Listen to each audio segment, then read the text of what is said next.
to claim that there may very well not be any children who are actually born from Meghan's body is not anti-Meghan Markle fantasy. Come on. We're not even saying necessarily that there aren't any kids, but if there are any, they came from a storage, or perhaps they were even adopted. We're just saying that it's very improbable that Meghan actually gave birth. We shouldn't have to include any photos and may be considered as evidence that Meghan never carried a child. But we've got at least a couple that make the pregnancy very strange. Now, aside from a few photos of artificial in South Africa, when they met Desmond Tutu and naturally Meghan reading to Archie on his first birthday, there haven't been any photos of the child's face. And when it comes to invisible, well, there has not been a single photo, except that 2021 Christmas card, when both kids could easily have been paid actors, especially the little boy. I mean, he looked very mature for his age. Supposedly, he was only 2.5, but he looked a lot older. Some people may be buying into this narrative. They're just a normal, happy family of 4. But still, even if you believe that, forgive those of us who doubt that Meghan Markle was really pregnant. There is no proof that the kids are not real. But on the other hand, there is also no proof that they are real. And if you disagree with people who doubt this pregnancy, just look at the evidence. For example, Harry. On the day of Archie's birth, to have the reporters that he didn't realize how much babies can change in only a couple of weeks. Or how could we forget that Meghan was supposedly in labor when she had already given birth, that in spite of claiming the baby was born in the Portland hospital, there is simply no record of his delivery, and there's also no record at the Linda wing of St. Mary's Paddington, where Catherine gave birth to all 3 of her children. Or how could we forget the fact that the doctor who Meghan claimed delivered Archie was, according to the husband of this doctor, on vacation overseas with him, so it's impossible that she was there. And as for invisible, well, Meghan has claimed that she was delivered in Santa Barbara Hospital, but there was not a single baby born there on that day.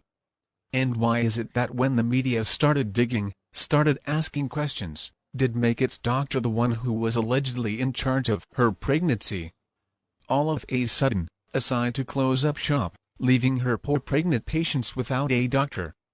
There are just too many questions and too few answers for kids to be confirmed and verified.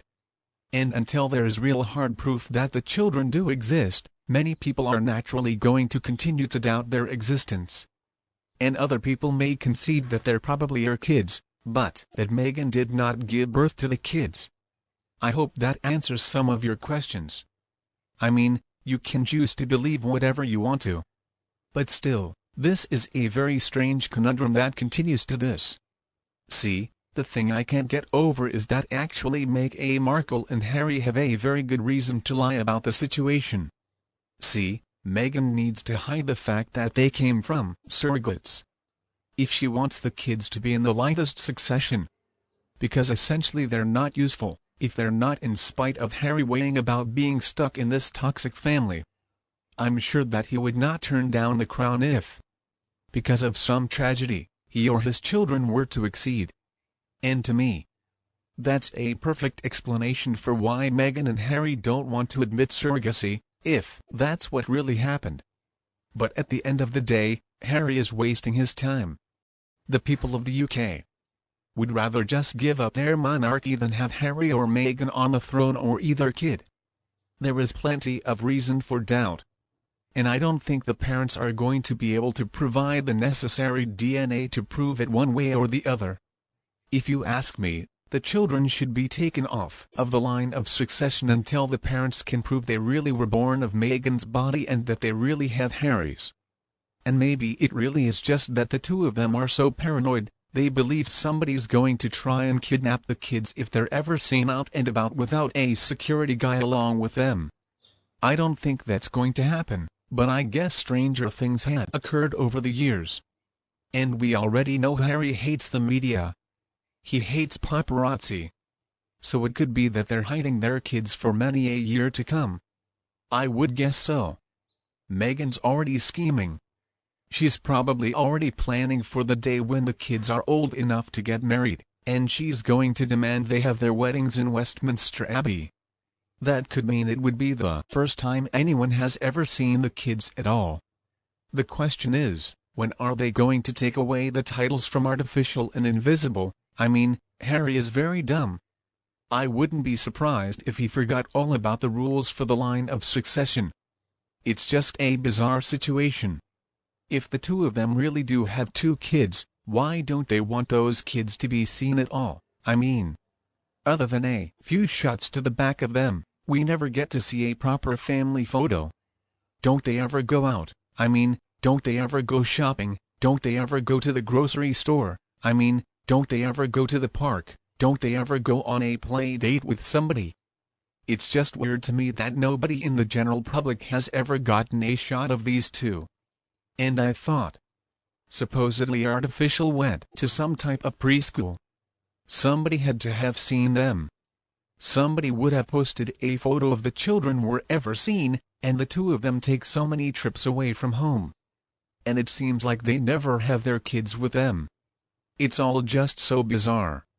And another weird thing is that when Meghan and Harry were enjoying dinner with the Fosters in Montecito, the waitress overheard David Foster asked Meghan and Harry about Archie.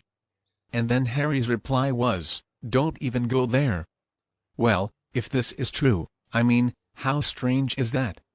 Parents usually love to talk about their kids. Most people with young kids just won't shut up about them. And especially considering that Catherine Foster was expecting her first child. The situation makes no sense.